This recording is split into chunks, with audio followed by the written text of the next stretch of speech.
ఆర్మూర్ పట్టణంలోని లిల్లీపుట్ పాఠశాలలో 2వ రోజు గణిత దినోత్సవాన్ని ఘనంగా నిర్వహించారు. విద్యార్థులు గణిత శాస్త్రంలో రూపొందించిన ప్రాజెక్టులు పాఠశాల వర్క్షాప్లో ప్రదర్శించారు. కేరళ రాష్ట్రంలోని శబరిమల అయ్యప్ప ఆలయానికి భక్తులు పోటెత్తుతున్నారు.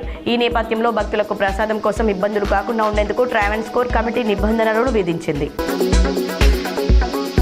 గ్రామ పంచాయతీ ఎన్నికల తరహాలోనే రానున్న రోజుల్లో జరగనున్న ఎంపీటీసీ, జెడ్పీటీసీ ఎన్నికలను కూడా సమర్థవంతంగా నిర్వహించాలని కలెక్టర్ టి. వినయ్ కృష్ణారెడ్డి సూచించారు.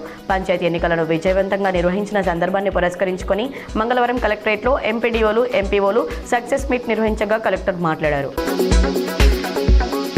ఇటీవల జరిగిన ఎన్నికల్లో సర్పంచ్లుగా ఎన్నికైన వారికి సంక్రాంతి తర్వాత పల్లెల్లో పాలన, నిధుల వినియోగం, అభివృద్ధి, గ్రామ సభల నిర్వహణ తదితరాలపై పంచాయతీరాజ్ గ్రామీణాభివృద్ధి శాఖ ఆధ్వర్యంలో ట్రైనింగ్ ఇవ్వనున్నారు.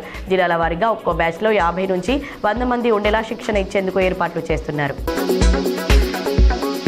ఇంటర్ పబ్లిక్ పరీక్షల క్వశ్చన్ పేపర్లకు బోర్డు జీపీఎస్ ట్రాకింగ్ చేయనుంది. ప్రింటింగ్ నుంచి ఎగ్జామ్ సెంటర్ వరకు పేపర్లను చేరవేసే వాహనాలకు జీపీఆర్ఎస్ ఏర్పాటు చేయనుంది. ప్రశ్న పత్రం, బుక్లెట్లపై ముద్రించే ప్రత్యేక కోడ్ల వల్ల పేపర్ను ఎక్కడ స్కాన్ చేసినా తెలిసిపోతుంది. నీటిలో తడిసిన పాడవని బుక్లెట్లను ఇవ్వనున్నారు.